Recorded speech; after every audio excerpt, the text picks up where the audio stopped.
Hello everyone, welcome back to the channel GS by Priyanka.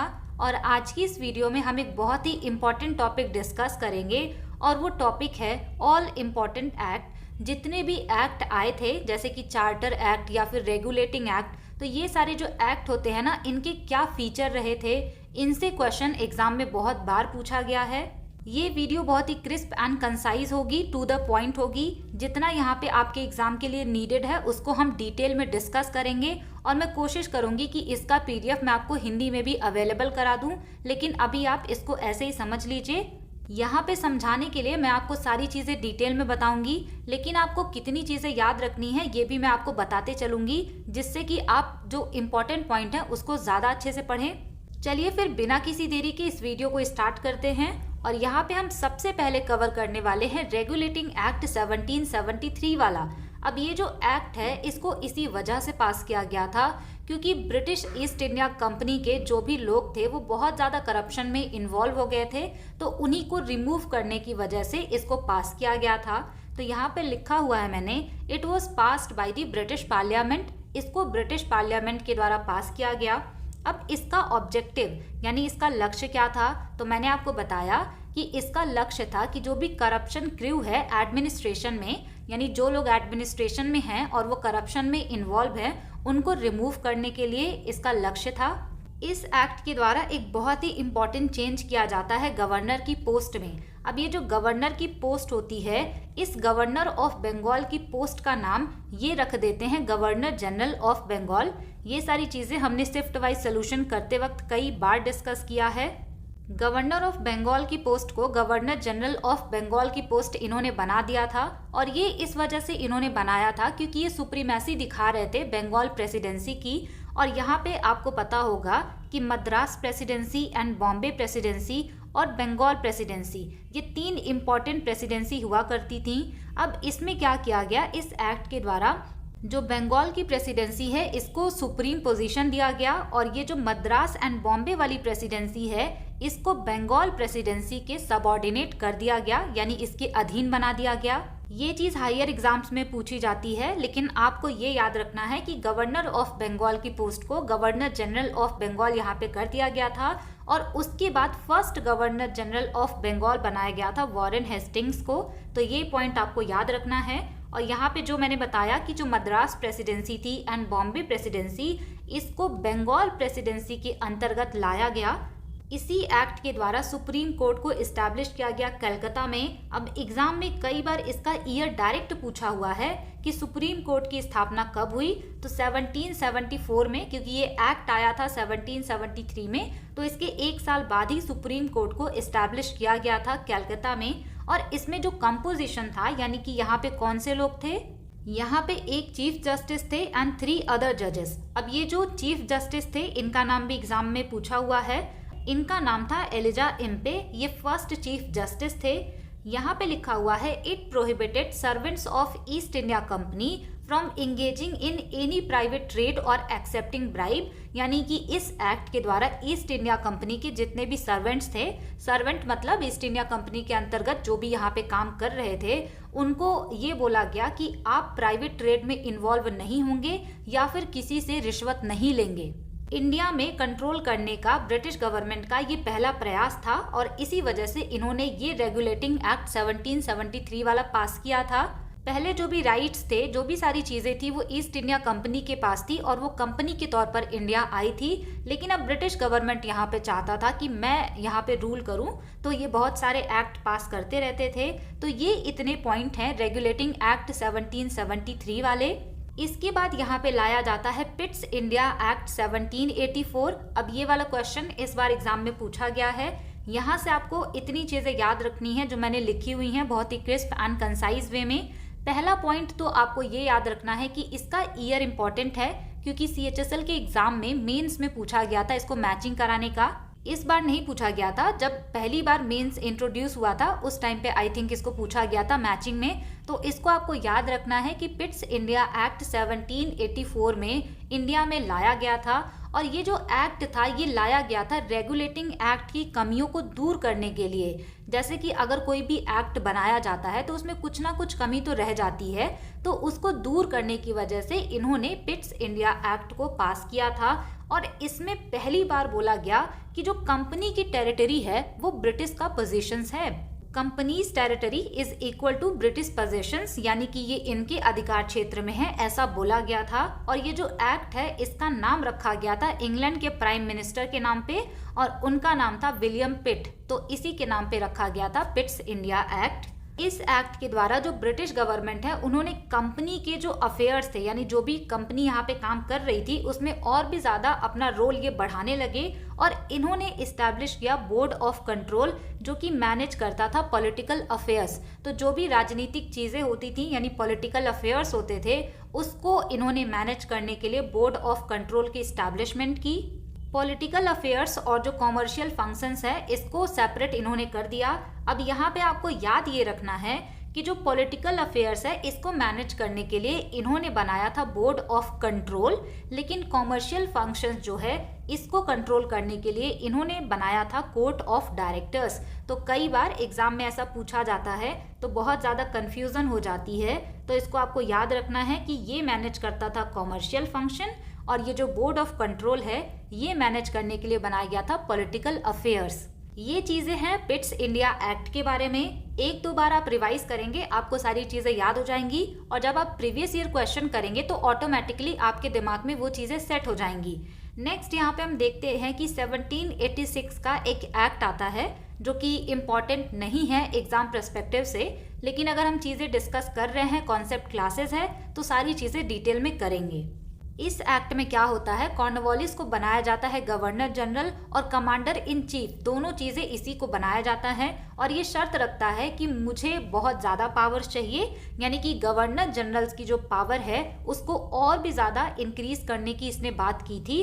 और इसने ये भी बोला कि मुझे इतनी पावर चाहिए कि जो मेजॉरिटी है यानी काउंसिल की जो मेजॉरिटी है उसके डिसीजन को भी मैं ओवरराइड कर पाऊं, यानी कि उनके डिसीजन को भी मैं पलट पाऊं। इसी वजह से 1786 का एक्ट आया था ताकि इसको बहुत ज्यादा पावर दी जा सके, और ये दोनों की तरीके से काम करता है, गवर्नर जनरल की तरह भी और कमांडर इन चीफ की तरह भी। तो ये चीज आप याद रख सकते हैं, अभी तक एग्जाम में नहीं पूछा गया है। नेक्स्ट यहाँ पे हम देखते हैं चार्टर एक्ट। अब यहाँ से आना स्टार्ट होता है चार्टर एक्ट। अब ये जो चार्टर एक्ट आता है पहली बार 1793 में आता है। अब इसमें ये बोला जाता है कि जो भी इंडिया का गवर्नेंस किया जा रहा है, अभी तक जो भी शासन वहाँ पे किया जा रहा है, तो अब क्या होगा, ब्रिटिश इंडिया में रिटन लॉज के बेसिस पे गवर्नेंस किया जाएगा। It led the foundation of governance based on written laws in British India. इसी टाइम पर जो फर्स्ट सिविल सर्वेंट होता है उसको governor general of Bengal elect किया जाता है, और उसका नाम होता है जॉन सोर। और इसी के टाइम पीरियड में ये चार्टर एक्ट भी आता है 1793 वाला, और इसमें ये भी प्रोविजन होता है कि जो ईस्ट इंडिया कंपनी का मोनोपोली है इंडिया में ट्रेड को लेकर के, उसको 20 ईयर्स के लिए और भी एक्सटेंड किया जाएगा, यानी कि इस ट्रेड मोनोपोली को 20 साल के लिए और यहाँ पे बढ़ा दिया गया। यहाँ से आपको ये पॉइंट बस याद रखना है और इनका नाम आप याद रख सकते हैं। अब यहाँ पे लिखा हुआ है कि इसके द्वारा ट्रेड मोनोपोली को 20 ईयर्स के लिए बढ़ा दिया गया।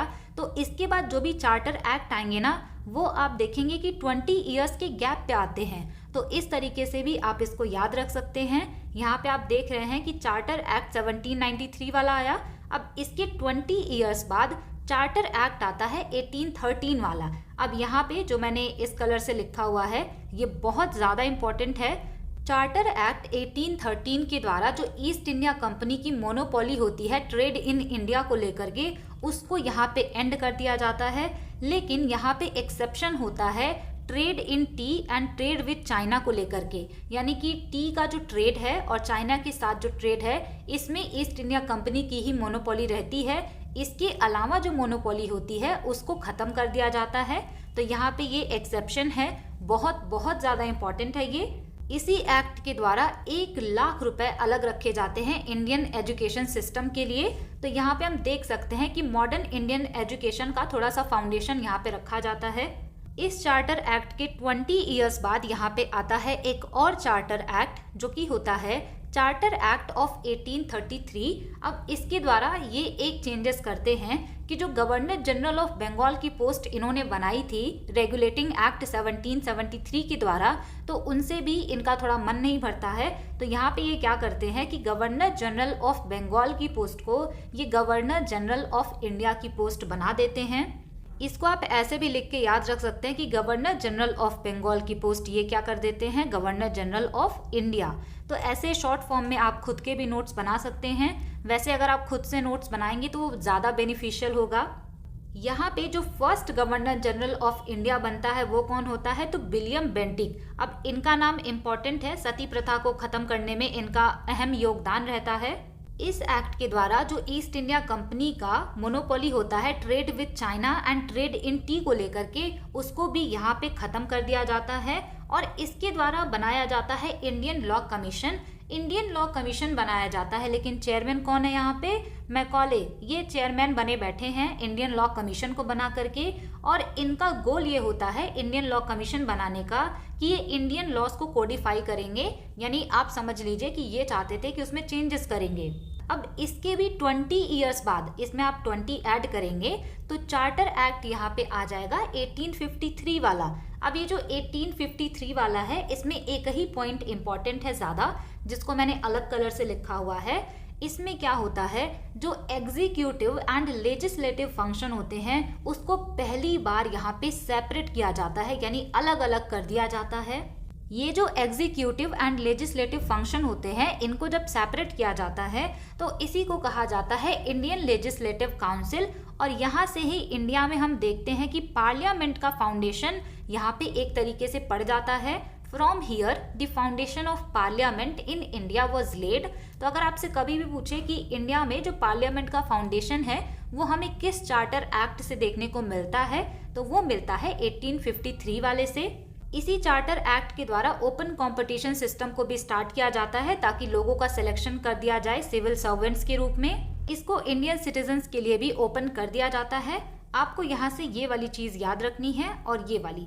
नेक्स्ट यहाँ पे आता है गवर्नमेंट ऑफ इंडिया एक्ट 1858। अब ये जो गवर्नमेंट ऑफ इंडिया एक्ट आता है 1858 वाला, इसके पहले 1857 का रिवोल्ट हो जाता है।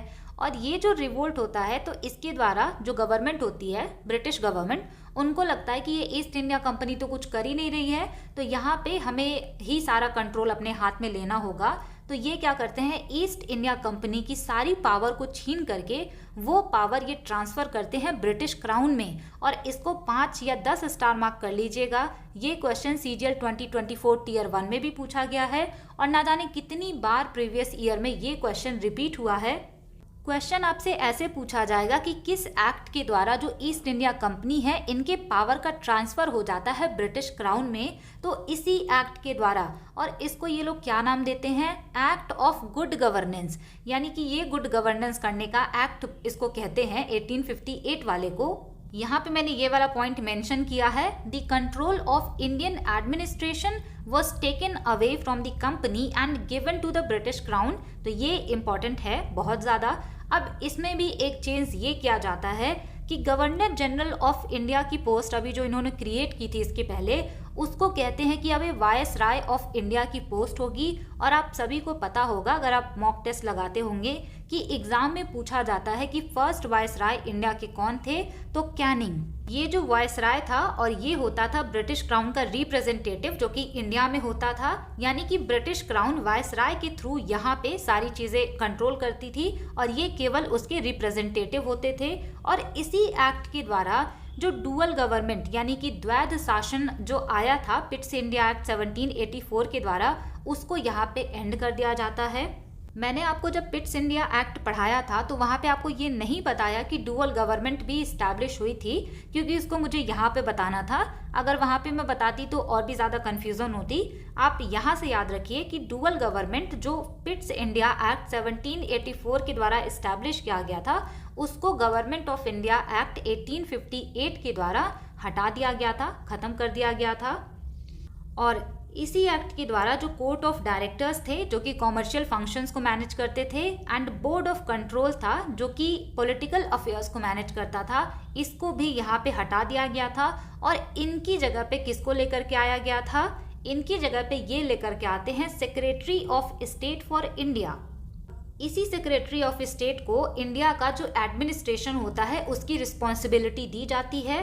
The responsibility of complete administration of India was transferred to the secretary of state, यानी कि अब जो भी एडमिनिस्ट्रेशन है उसका पूरा रिस्पॉन्सिबिलिटी सेक्रेटरी ऑफ स्टेट को दे दिया गया। आपने सुना होगा डॉक्ट्रिन ऑफ लैप्स यानी कि हड़प नीति के बारे में, उसको भी इसी एक्ट के द्वारा, जो गवर्नमेंट ऑफ इंडिया एक्ट है 1858 का, इसके द्वारा ये खत्म कर दिया जाता है। और इस एक्ट के द्वारा फाइनली ये कंक्लूड किया जा सकता है कि डायरेक्ट जो है ब्रिटिश ने इंडिया को अपनी कॉलोनी बना ली थी।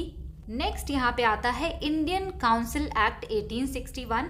अब इससे भी एग्जाम में क्वेश्चन नहीं पूछा गया है अभी तक, आई थिंक हायर एग्जाम्स में इस पे क्वेश्चन पूछा गया है। अब इसमें आपको सिर्फ इतना याद रखना है कि इंडियन काउंसिल एक्ट जो 1861 में आया था, इसके द्वारा पोर्टफोलियो सिस्टम को इंट्रोड्यूस किया गया। अब ये पोर्टफोलियो क्या है? पोर्टफोलियो सिस्टम का मतलब ये है कि गवर्नर के काउंसिल में जो भी मेंबर्स हैं उनको एक पर्टिकुलर टास्क असाइन किया गया कि आप ये काम करेंगे, आप ये काम करेंगे। जैसे आजकल होता है ना मंत्रालय जैसे मिनिस्ट्री होती है किसी काम के लिए स्पेशली, तो सेम ऐसे ही पोर्टफोलियो सिस्टम यहाँ पे इंट्रोड्यूस किया गया था।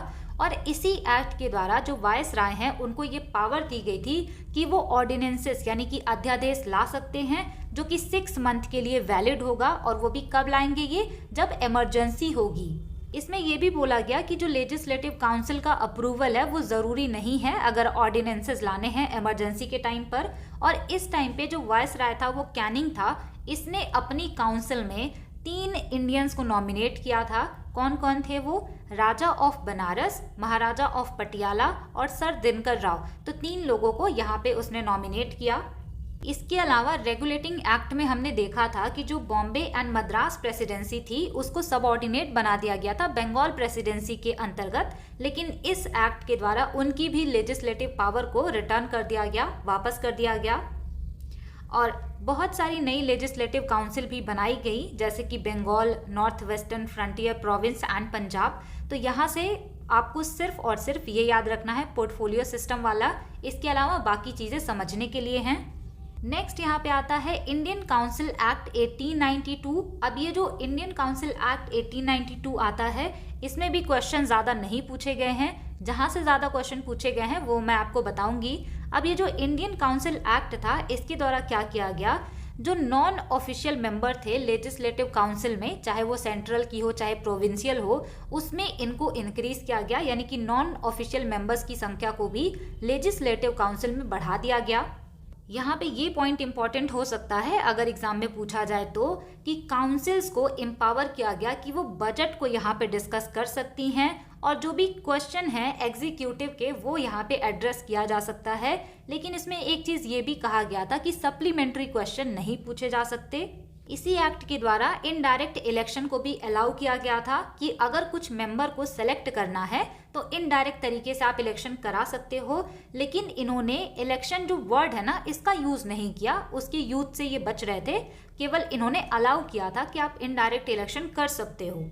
इसके द्वारा ये भी कहा गया कि जो गवर्नर जनरल हैं काउंसिल के, वो मेंबर के नॉमिनेशन को लेके सारे रूल्स जो हैं उसको बना सकते हैं। और किसका अप्रूवल लेकर के? तो secretary of state for India जो बनाया गया था उसके अप्रूवल से गवर्नर जनरल मेंबर के नॉमिनेशन के लिए रूल बना सकते हैं। तो ये सारे प्रोविजंस इसमें कहे गए थे। यहाँ से आप इतना याद रखिए कि इसमें काउंसिल को अलाउ किया गया कि वो बजट को डिस्कस कर सकती हैं। नेक्स्ट हम यहाँ पे जो पढ़ने वाले हैं ये ज़्यादा इम्पोर्टेंट है, इंडियन काउंसिल एक्ट 1909। अब ये भी जो एक्ट था इसको जाहिर सी बात है यूनाइटेड किंगडम की पार्लियामेंट ने इसको पास किया था और इसमें जो कॉन्सेप्ट है सेपरेट इलेक्टोरेट का उसको इंट्रोड्यूस किया गया। एग्जाम में कई बार क्वेश्चन पूछा जाता है कि सेपरेट इलेक्टोरेट मुस्लिम्स के लिए कब इंट्रोड्यूस किया गया, तो इंडियन काउंसिल एक्ट 1909 के द्वारा, और इसको कहा जाता है मॉर्ले मिंटो रिफॉर्म।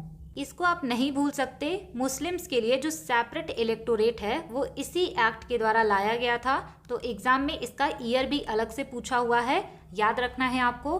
अब इसके अलावा एक पॉइंट एग्जाम में ये भी पूछा जाता है कि जो मॉर्ले है और मिंटो है ये लोग थे कौन। तो जो मॉर्ले है ये सेक्रेटरी ऑफ स्टेट था। आप बस इतना याद रखिए कि ये जो मॉर्ले है ये सेक्रेटरी था और जो मिंटो है ये वाइसरॉय था। इनका इंटेंशन इस एक्ट के पीछे ये था कि जो भी इंडियंस की इन्वॉल्वमेंट हो रही है सेंट्रल एंड प्रोविंशियल एडमिनिस्ट्रेशन में, यानी कि केंद्रीय और प्रांतीय जो प्रशासन है उसमें जो भी इंडियंस हैं उनका लिमिटेड इन्वॉल्वमेंट रखा जाए।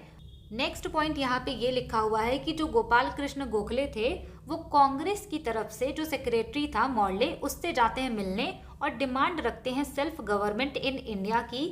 यहाँ पे हमने मुस्लिम्स के जो सेपरेट इलेक्टोरेट की बात की थी वो इसी का रिजल्ट था। रिजल्ट का मतलब तो ये जो आगा खान थे इनके साथ में मुस्लिम्स का एक ग्रुप था, आई थिंक इसमें 35 मेंबर्स थे। तो ये लोग जाते हैं जो वायसराय था मिंटो उससे मिलने और वहीं पे डिमांड रखते हैं कि मुस्लिम्स के लिए हमें सेपरेट इलेक्टोरेट चाहिए। तो इस एक्ट के द्वारा इनको सेपरेट इलेक्टोरेट दे दिया जाता है। ये जो ग्रुप था आगा खान के द्वारा लीड किया जा रहा था, तो ये जब मिलने जाते हैं ना तो इसी को कह दिया जाता है सिमला डेप्यूटेशन। तो ये वर्ड भी अगर आपको देखने को मिले तो अब आपको आइडिया हो गया है। इसके बाद आता है गवर्नमेंट ऑफ इंडिया एक्ट 1919। अब ये जो 1919 वाला गवर्नमेंट ऑफ इंडिया एक्ट आता है इसको कहा जाता है मॉन्टेग्यू चेम्सफोर्ड रिफॉर्म। एग्जाम में यहाँ से भी क्वेश्चन यही पूछा जाता है कि मॉन्टेग्यू कौन था और चेम्सफोर्ड कौन सा था। तो जो पहले नंबर पे लिखा हुआ है वो होता है सेक्रेटरी ऑफ स्टेट। तो ये मॉन्टेग्यू जो था ये सेक्रेटरी था और यहाँ पे जो चेम्सफोर्ड है ये वायसरॉय था। इसमें आपको ये वाला पॉइंट याद रखना है कि कम्युनल रिप्रेजेंटेशन जो होता है या सेपरेट इलेक्टोरेट की जो हम बात कर रहे थे इंडियन काउंसिल एक्ट 1909 में, तो वहाँ पे सेपरेट इलेक्टोरेट मुस्लिम्स को दिया जाता है। लेकिन जब ये वाला एक्ट आता है 1919 वाला तो इसके द्वारा सेपरेट इलेक्टोरेट को एक्सटेंड करके Sikh, Christian and Anglo Indian को भी दे दिया जाता है। और इसी एक्ट के द्वारा जो प्रोविंसेस होते हैं उनमें डायरकी इंट्रोड्यूस की जाती है। डायरकी का मतलब होता है दोहरे लेवल पे शासन, यानी कि द्वैध शासन इसको कहा जाता है। और स्टेट को ही प्रोविंसेस बोलते थे। अब यहाँ पे लिखा हुआ है कि जो भी सब्जेक्ट थे ना उनको दो लिस्ट में डिवाइड किया गया था। एक होता था रिजर्व सब्जेक्ट और एक होता था ट्रांसफर्ड। तो ये भी कई बार पूछा जाता है कि रिजर्व और ट्रांसफर जो सब्जेक्ट थे वो कब डिवाइड किए गए थे। तो गवर्नमेंट ऑफ इंडिया एक्ट 1919 के द्वारा। इसी एक्ट के द्वारा यूनियन पब्लिक सर्विस कमीशन को भी इस्टेब्लिश किया गया था। ये पॉइंट भी इम्पॉर्टेंट हो सकता है। वैसे अभी तक ये वाला ज़्यादा पूछा गया है कि मॉन्टेग्यू और चेम्सफोर्ड रिफॉर्म कब आया था, तो ईयर आप इसका अलग से याद रखेंगे। नेक्स्ट यहाँ पे हम देखते हैं गवर्नमेंट ऑफ इंडिया एक्ट 1935। अब ये जो गवर्नमेंट ऑफ इंडिया एक्ट है 1935 वाला, इससे हमारे कॉन्स्टिट्यूशन में बहुत सारे जो प्रोविजंस हैं यहीं से इंस्पायर्ड हैं, यहीं से लिए गए हैं। वो जब हम डिस्कस करेंगे सोर्सेस ऑफ कॉन्स्टिट्यूशन तो वहाँ पे हम डिस्कस करेंगे कि गवर्नमेंट ऑफ इंडिया एक्ट से कौन कौन सी चीज़ें ली गई हैं। ये जो एक्ट था ये लॉन्गेस्ट लेजिस्लेशन था जो कि ब्रिटिश पार्लियामेंट के द्वारा पास किया गया था। और इसके द्वारा जो सेपरेट इलेक्टोरेट होता है उसको फर्दर और एक्सटेंड किया जाता है। और इस बार ये दिया जाता है शेड्यूल कास्ट को, यानी जो डिप्रेस्ड क्लास होते हैं, विमेन को, और जो वर्कर होते हैं यानी लेबर को, इनको भी सेपरेट इलेक्टोरेट दे दिया जाता है। यहाँ पे यूनियन पब्लिक सर्विस कमीशन का एस्टैब्लिशमेंट होता है बोथ फेडरल एंड प्रोविंशियल दोनों लेवल पर। यहाँ पर यूनियन पब्लिक सर्विस कमीशन का एस्टैब्लिशमेंट होता है। इसी एक्ट के द्वारा ऑल इंडिया यूनियन की स्थापना होती है और इसके द्वारा डायरकी जो होता है द्वैध शासन उसको सेंटर में इम्प्लीमेंट किया जाता है और प्रोविंसेस की जो डायरकी होती है उसको एबॉलिश कर दिया जाता है। ये चीज़ यहाँ से इम्पॉर्टेंट है। लास्ट यहाँ पे है इंडिया इंडिपेंडेंस एक्ट 1947। फाइनली यहाँ पे इंडिया का इंडिपेंडेंस एक्ट आता है 1947 में और यहाँ पे इंडिया का डिवीज़न हो जाता है, दो यहाँ पे कंट्रीज बन जाती हैं, इंडिया एंड पाकिस्तान। ब्रिटिश की जो सॉवरेनिटी होती है इंडियन स्टेट्स पर वो ख़त्म हो जाती है और फाइनली इंडिया को इंडिपेंडेंस मिल जाती है 15 अगस्त 1947 को। तो ये सारे एक्ट थे इम्पॉर्टेंट वाले। जो भी इम्पॉर्टेंट चीज़ें थी मैंने एक एक चीज़ें यहाँ पे बहुत ही सर्च करके लिखी हैं अच्छे से, ताकि आपको एग्ज़ाम में ज़्यादा दिक्कत ना हो, सारी चीज़ें क्लियर हों। अगर आपने वीडियो लास्ट तक देखा है तो मुझे कमेंट में ज़रूर बताइएगा कि आपको ये क्लास कैसी लगी। और अगर आपने इसको लास्ट तक देखा है तो thanks for watching, stay tune, keep learning, keep working hard.